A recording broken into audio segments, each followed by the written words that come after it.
Thank you so much for all coming today to be a part of this forum. I'm going to share a bit of a personal story today.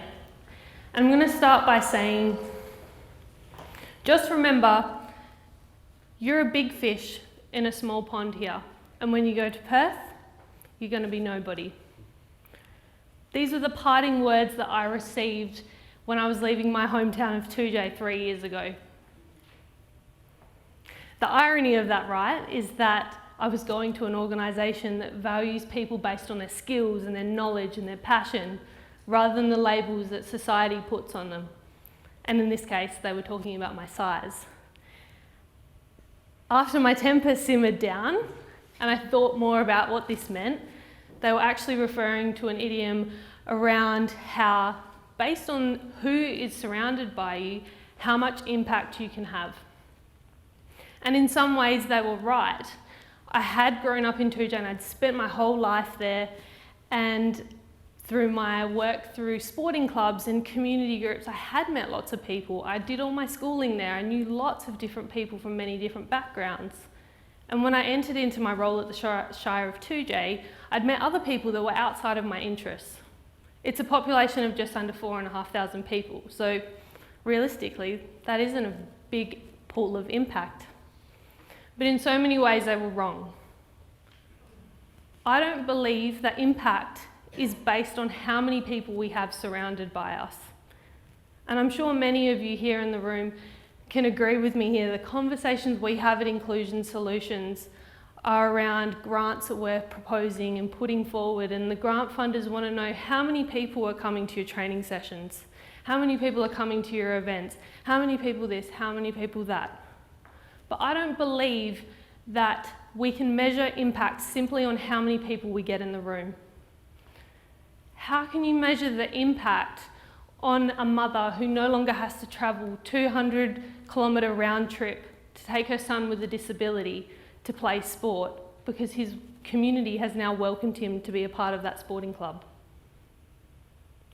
How do you measure the impact of a woman who has recently retired and she has all these skills and knowledge that she's contributed to society for many, many years, and she's now giving that back to a local community group in a meaningful way? How do you measure the impact of a newly arrived resident who has a passion for cooking, who's sharing those skills with an aged care facility up in the hills of Armidale? She's developing connections with people she never had and friendships. How do you measure the impact of that? How do you measure the impact of a young man who had been travelling a school bus route for many, many years without any friends on the bus, but because of a cricket club that's in this room here today, he has friendships because he was included in that club?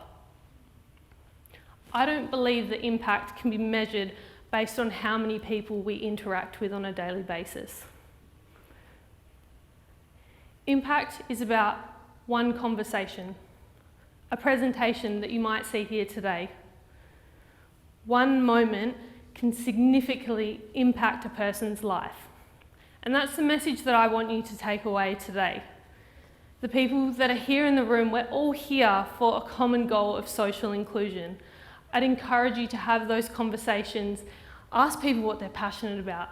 Ask them what they're skillful at.